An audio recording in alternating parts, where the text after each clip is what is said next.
Hey planners, it's Tay of Shantae Plans and welcome back to my YouTube channel. In this video, I'll be memory planning the week of January 10th to the 16th and using the Twilight kit from Christine Paper Studio.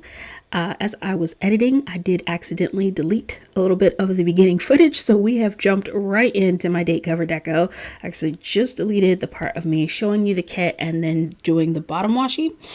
So we didn't miss too much, thankfully. And I'm just adding some floral decos and some snowflakes to the date cover deco area. I am really excited to get into this plan with me. In my last plan with me, I went over growth tips about growing your social media for Instagram and YouTube. And actually, really quickly before I get into that, I do want to say Christine Paper Studio, she did find out she's getting ready to have a baby. Congrats to her. And so her shop either is closed or will be closing very soon. So for anyone who might be interested in this kit, I am so sorry because her shop is closed. Wanted to get that in. Big congrats to Christine Paper Studio. Okay, back to what I was talking about. So, like I was saying in my last video, I was talking about growing planner social media, and I knew there was going to be a little bit of questions that I wasn't going to be able to get to in that video. And so I thought while I was laying down the base in this video, I could go over a few more of those questions. And even as I was thinking about that video, because one of the questions that I did answer in the last one, but I was thinking about it and realized it was the question about what do you get out of having more followers or growing your social media aside from just like monetary perks.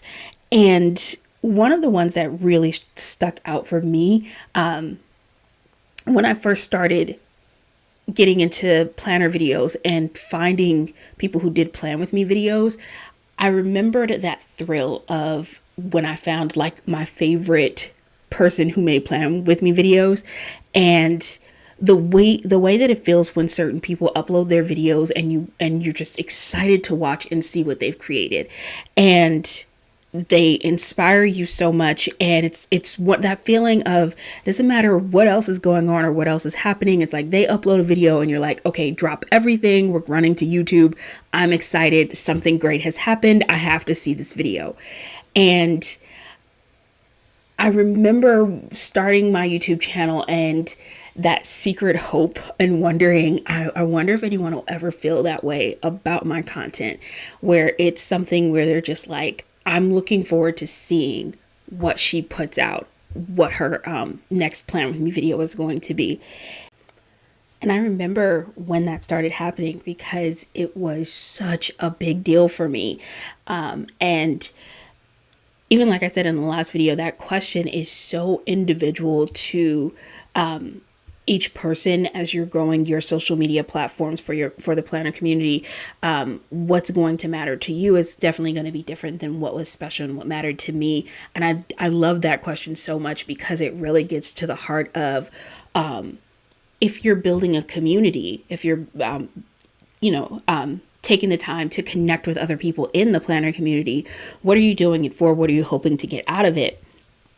And for me, building those connections and getting to a place where I was making something that was worth seeing, that felt really special to me. And that was what that response meant to me. It was like, okay, I'm actually doing something that's creating something that has value and is adding something to someone else's life, which is really cool to think of it that way, because it's my hobby and it's something I really enjoy. And so for myself, what I get out of it personally, just being able to enjoy creating and having this creative outlet, but then to also feel like it's doing something where it's bringing someone else joy and enjoyment is just mind-blowing.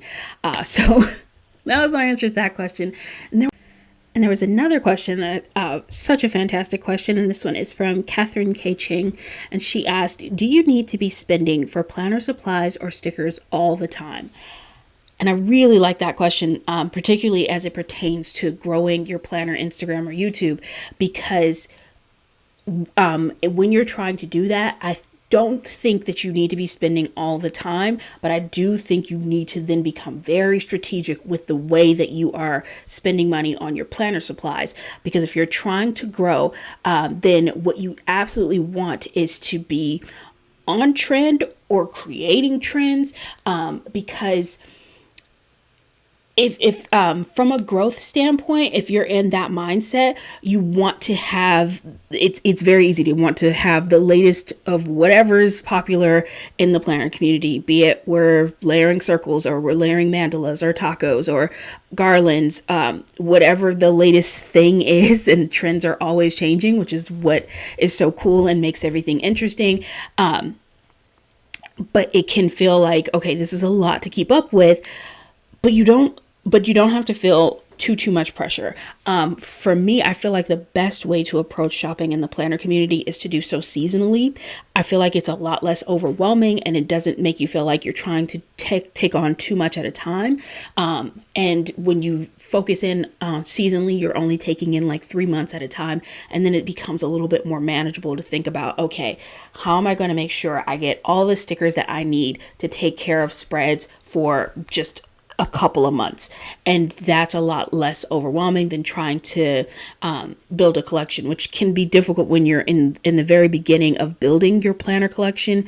It can feel like there's just so much stuff you need to buy just so you can get everything you want to create the kind of spread that you want.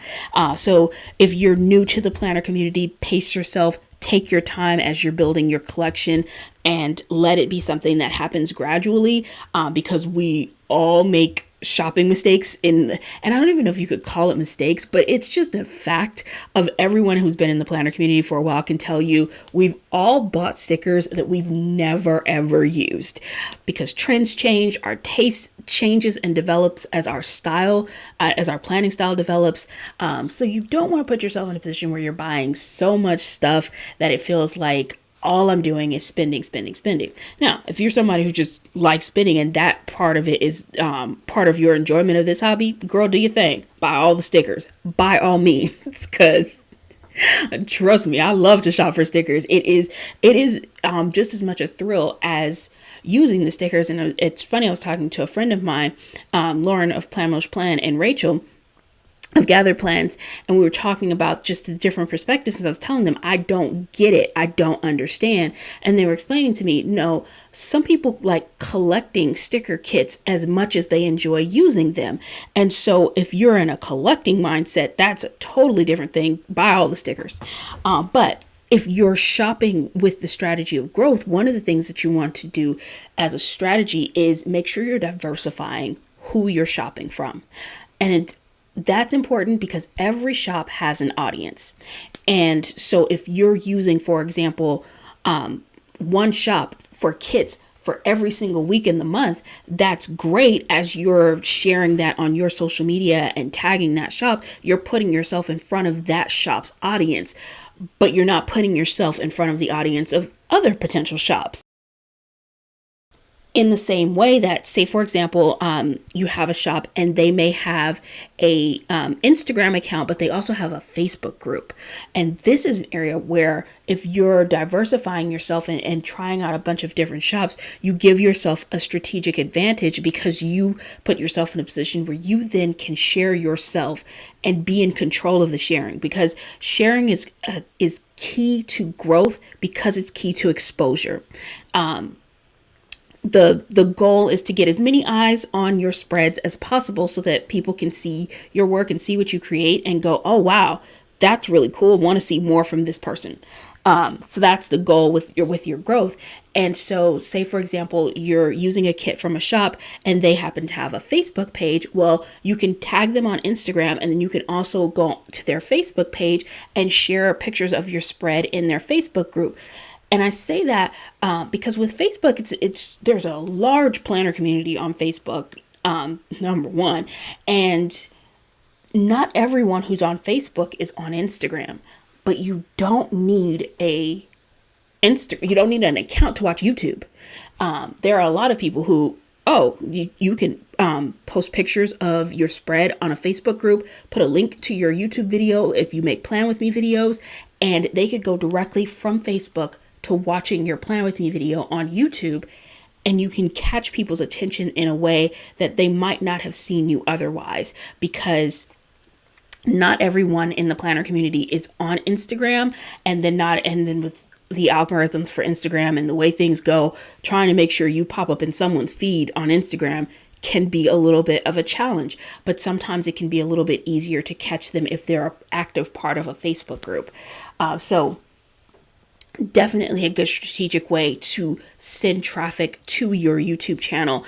And again, that doesn't require you spending a ton of money necessarily. So don't want anyone feeling like, if I want to grow, I have to spend a bunch of money to do so.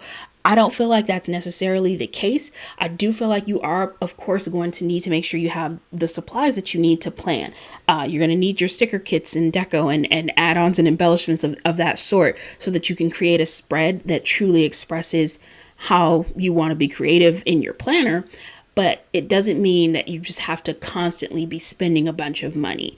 And then I think you can't really have the spending money conversation without then talking about PR. And that may have to be a whole nother video. And let me know if you guys are interested in this, because that leads into a conversation of PR and wanting to be an influencer. And those aren't always necessarily the same two things. Just because someone does PR doesn't necessarily mean they want to be an influencer in the planner community, and you can become an influencer in the planner community without doing PR. So, but let me know if that's a topic you guys would be interested in. I can talk more about that. But there are a lot of people who look at PR as an opportunity to offset some of the cost of this hobby. And because when you're on a PR team, you get things either at a discount, and then sometimes you do get some things for free, sticker supplies for free. So if you are looking at the cost of what it takes to grow your social media following, there are some people who feel like, okay, well, no, I definitely would rather do the work of doing PR if I'm able to get on a PR team to help offset some of the cost and expense of me creating the planner spreads that I want to create. And that's, to me, I feel like is something that should be done in a balance, because PR is work, and requires your time and attention and posting and keeping up with every time that shop has a sticker sale, every time that shop is participating in everything they're doing. And when you're doing it for multiple shops, it can be a lot to keep up with for something that is our hobby. And that's really my only reason for bringing up that caution, because at the end of the day, we all want this to be our hobby, our thing that we do for fun and enjoyment. And as wonderful as growth is, and if you have growth goals, I totally support that. We don't want to lose the joy of the hobby itself in making an attempt to grow our social media. It should be adding to the joy of this experience. So that's it. Okay, I thought I was only going to be talking as I was putting down the base, but this has now been the entire spread. I hope you guys enjoyed this chatty video and the continuation of this topic. I should be getting back to my normal voiceovers for the next video. I hope you guys are all having an amazing day. Thank you so much for watching, and I will see you guys next video. Bye.